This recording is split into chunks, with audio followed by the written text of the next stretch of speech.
আগের পর্বে আমরা কাশ্মীরে কিভাবে এলাম তার গল্প আপনারা শুনেছেন। এবারেই প্রথম আমরা শ্রীনগরে এক রাত হাউসবোটে কাটিয়েছিলাম। হাউসবোট থেকে রাতের ডাল লেককে পর্যবেক্ষণ করা ছিল এক অসাধারণ অভিজ্ঞতা। পরদিন আমরা রওনা দিয়েছিলাম গুরেজ ভ্যালির উদ্দেশ্যে। গুরেজ ভ্যালি শ্রীনগর থেকে দূরত্ব কম বেশি 147 কিলোমিটার। শ্রীনগর থেকে বান্দিপোরা হয়ে পথ চলে গেছে রাজদান পাস পেরিয়ে। এই পাসে বছরের প্রায় 6 মাস বরফ পড়ার কারণে গুরেজ ভ্যালির সঙ্গে বছরের 6 মাস বহির্বিশ্বের কোনো সম্পর্ক থাকে না।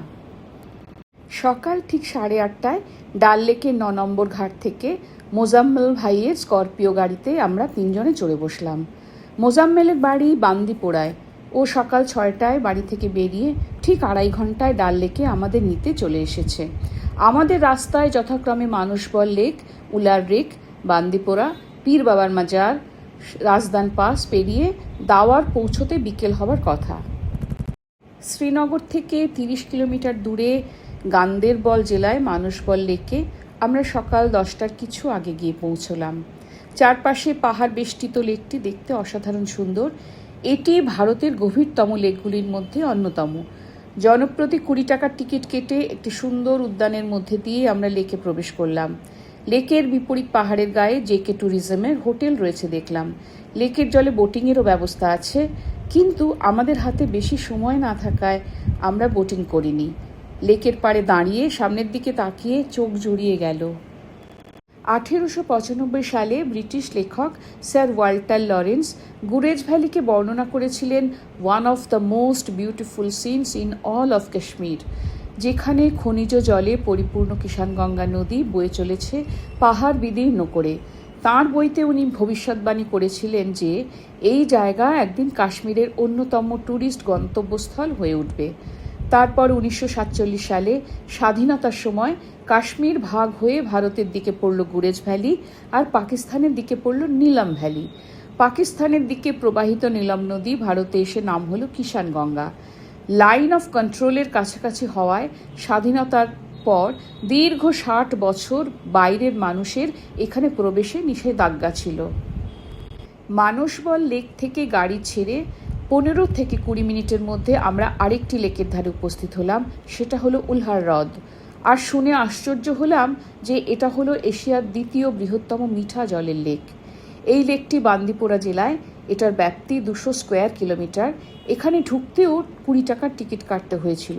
তবে এই লেকটির বেশ কিছু অংশ দেখলাম গাছগাছালিতে পরিপূর্ণ, কিছুটা রক্ষণাবেক্ষণের অভাব রয়েছে বলেই মনে হলো। তাই লেকের পাড়ে দাঁড়িয়ে এর বিশালতাকে ঠিকমতো অনুভব করতে পারলাম না। ঝিলম নদীর জলধারায় গড়ে ওঠা এই লেক প্রকৃতির এক অনন্য উপহার। চারপাশের পাহাড়, শান্ত জলরাশি আর পাখির কলতানে উলার লেক যেন এক জীবন্ত চিত্রকর্ম। শীতের সময় অসংখ্য পরিযায়ী পাখি এখানে এসে ভিড় জমায়, যা এই লেককে আরও প্রাণবন্ত করে তোলে। একই সঙ্গে এটি স্থানীয় মানুষের জীবিকার একটি গুরুত্বপূর্ণ উৎস, বিশেষ করে মৎস্য শিকারের মাধ্যমে। তবে দুঃখজনকভাবে দূষণ, পলি জমা ও অবৈধ দখলের কারণে উলার লেকের অস্তিত্ব আজ হুমকির মুখে। প্রকৃতির এই অমূল্য সম্পদকে রক্ষা করা আমাদের সকলেরই দায়িত্ব। আমরা আজ চলেছি গুরেজ ভ্যালি। গুরেজের কথা আমি প্রথম জানতে পারি 2016 সালে এক অগ্রণী বাংলা ভ্রমণ সংক্রান্ত ম্যাগাজিনে ভ্রমণ লেখক শ্রী সন্দীপন মজুমদার মহাশয়ের লেখা থেকে। কাশ্মীরের এইসব অফবিট জায়গার উন্নতিকল্পে উনি নিরলসভাবে কাজ করে চলেছেন, যা নিঃসন্দেহে প্রশংসার দাবি রাখে। কাশ্মীরের সবচেয়ে জনপ্রিয় জায়গাগুলি হল শ্রীনগর, গুলমার্গ, সোনমার্গ আর পেহেলগাঁও, যেখানে সাধারণত সবাই যায়। কিন্তু আমরা এবারের ভ্রমণে এগুলোর সঙ্গে 3টি নতুন জায়গা রেখেছি। জায়গাগুলি হলো গুরেজ ভ্যালি, দুধপাত্রি আর ইউসমার্গ। উলার লেকে আমরা বেশি সময় নষ্ট না করে এগিয়ে চললাম বান্দিপুরা পেরিয়ে। এখানে মোজাম্মেল সম্পর্কে 2-একটা কথা বলে নিই। মোজাম্মেলের বাড়ি বান্দিপুরায়। ওর সঙ্গে আমরা কলকাতা থেকেই ফোনে যোগাযোগ করেছিলাম। কথা ছিল ও আমাদের শ্রীনগর থেকে নিয়ে যাবে গুরেজ ভ্যালি এবং তুলেল ভ্যালি দেখিয়ে আমাদের গুলমার্গে ছেড়ে দেবে। সারা ভ্রমণ পথে ওর ব্যবহার ছিল বন্ধুর মতো।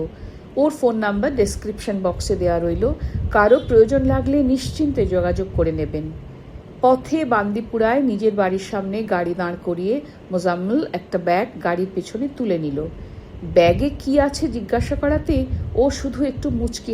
আজ প্রথমে আপনাদের এক পীর বাবার গল্প শোনাবো।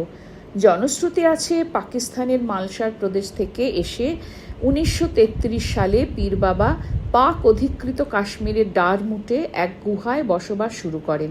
তখন তার বয়স ছিল 35 বছর। তার জাতি বা ধর্ম দুটোই ছিল অজানা এবং তিনি মাসের পর মাস খাবার এবং জল না খেয়ে থাকতে পারতেন। তারপর যখন তিনি গুরেজের কাঞ্ঝালওয়ানে এসে থাকতে শুরু করেন, তখন স্থানীয়রা বাবাকে যখন যা দিত বাবা সেটাই খুশি মনে আনন্দের সঙ্গে গ্রহণ করতেন।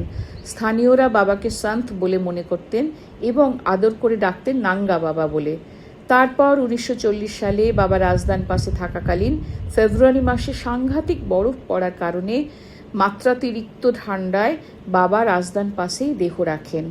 স্থানীয় ভক্তরা বাবার দেহ বান্দিপুরা আনার পথে রাজদান পাস থেকে 4 কিলোমিটার দূরে হঠাৎ একপাল মৌমাছি দ্বারা আক্রান্ত হওয়ার কারণে বাবার দেহ সেখানেই সমাধিস্থ করেন। তারপর 1950 সালে সেনাবাহিনীর তরফ থেকে এখানে পীর বাবার মাজার তৈরি হয় এবং পাশে একটি মন্দিরও তৈরি হয়।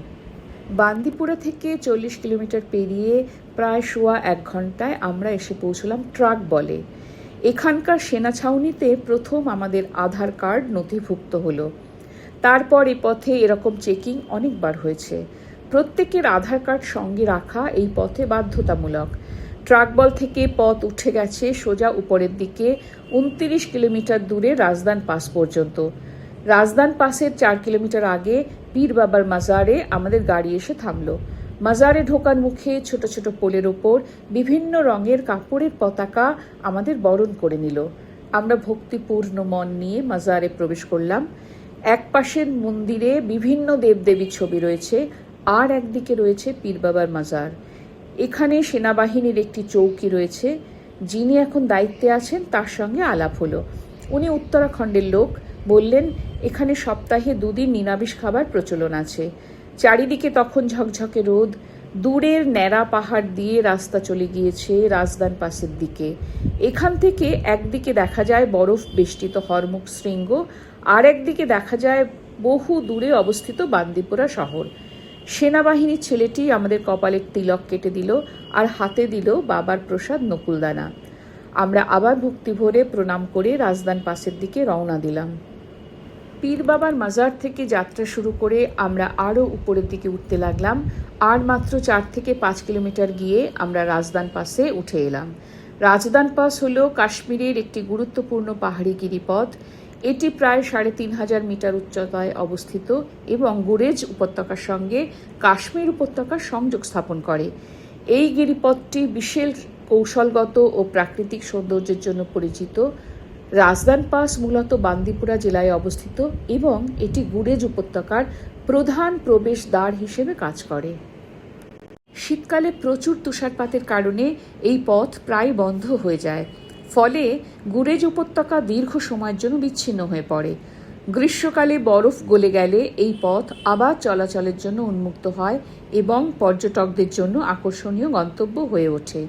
উপর থেকে দৃশ্যমান দূরে পাহাড়ের পর পাহাড়ের সারি, তার মধ্যে হরমুখ শৃঙ্গ এখন মেঘের আড়ালে মুখ লুকিয়ে আছে। এই রাজদান পাসে বছরে 6 মাস বরফ পড়ার কারণে গুরেজ ভ্যালির সঙ্গে বহির্বিশ্বের বছরের 6 মাস কোনোই যোগাযোগ থাকে না। এখানে রাস্তা দেখলাম পাথরে বাঁধানো, বোধহয় বরফের মধ্যে গাড়ি চলাচলের সুবিধের জন্যই এই ব্যবস্থা। এখানকার সেনা চৌকিতে আমাদের গাড়ির নম্বর আর যাত্রী সংখ্যা নথিভুক্ত হলো। এবারে আমাদের নিচে নামার পালা। এই গিরিপথের আশেপাশে রয়েছে মনোরম পাহাড়, সবুজ উপত্যকা এবং তুষারাবৃত দৃশ্য, যা প্রকৃতি প্রেমীদের মুগ্ধ করে। পাশাপাশি এটি সামরিক দিক থেকেও অত্যন্ত গুরুত্বপূর্ণ, কারণ এটি সীমান্তবর্তী অঞ্চলের সঙ্গে সংযোগ রক্ষা করে। সব মিলিয়ে রাজদান পাস শুধু একটি যোগাযোগ পথই নয়, বরং এটি কাশ্মীরের অপরূপ প্রাকৃতিক সৌন্দর্য ও কৌশলগত গুরুত্বের এক অনন্য উদাহরণ। এতক্ষণ আমরা রাস্তার প্রাকৃতিক সৌন্দর্যে এতই বিহ্বল ছিলাম যে আমাদের দুপুরের খাবার কথা মনেই আসেনি। রাজদান পাস পেরিয়ে আমাদের দুপুরের খাবার কথা মনে পড়ল। সত্যি বলতে বান্দিপুরার পর থেকে এই পথে কোনো দোকান দূরের কথা, কোনো বাড়িঘরও চোখে পড়েনি। মোজাম্মেলকে বলা মাত্র সে গাড়ি দাঁড় করালো।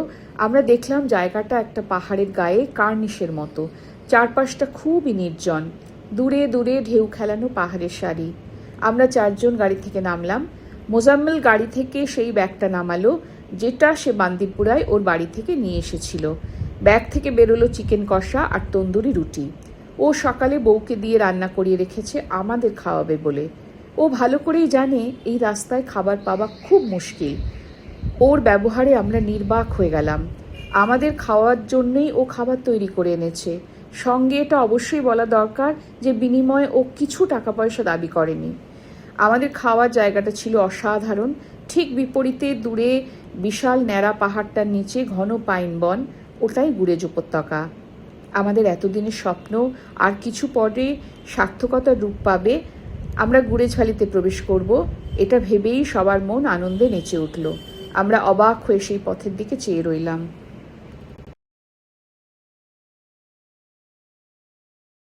বাইরে তখন তীব্র ঠান্ডা হাওয়া। মোজাম্মেল ফ্লাস্ক থেকে গরম কাওয়া আমাদের খেতে দিল। কাওয়া হলো এক প্রকার মশলা দেওয়া কাশ্মীরি চা। কাওয়া খেয়ে আমাদের শরীর বেশ গরম হয়ে উঠল। আমরা পাহাড় থেকে ধীরে ধীরে কাঞ্ঝাল 1 চেকপোস্টে নেমে এলাম। এখানে আমাদের আধার কার্ড দেখাতে হলো, আমাদের আসার কারণ, নাম ধাম ইত্যাদি বলতে হলো। সেনাবাহিনী এবং জেকে পুলিশ 2 তরফ থেকে 2টো ছোট পার্চি দিল, যেগুলো ফেরার সময় জমা দিয়ে যেতে হবে। আর বলল যে 3 দিনের বেশি এখানে থাকা চলবে না কোনো মতেই। কিছু দূর চলার পর পেলাম কিষানগঙ্গা নদী, ক্ষীণ ধারায় বয়ে চলেছে। আসলে হাইডল প্রজেক্টের জন্য এখানে নদীতে বাঁধ দেওয়া হয়েছে। বাঁধের ওপারে গিয়ে নদীর বিশাল ব্যাপ্তি দেখে আমরা সবাই গাড়ি থেকে নেমে পড়লাম। চারপাশে পাহাড়ের ঘেরাটোপে এটা যেন একটা বড় সবুজ রঙের জলাধার। আমরা অবাক চোখে সেই সৌন্দর্য নিরীক্ষণ করতে লাগলাম। আমরা যত সামনের দিকে এগোতে লাগলাম, কিষানগঙ্গা নদী যেন আমাদের সঙ্গে সঙ্গেই চলতে লাগলো। এই জায়গাটাই আমাদের সেই বহুদিনের স্বপ্ন, যেটা এতদিন মনের গোপনে সযত্নে লালিত ছিল। আমরা গুরেজের অন্দরে প্রবেশ করলাম।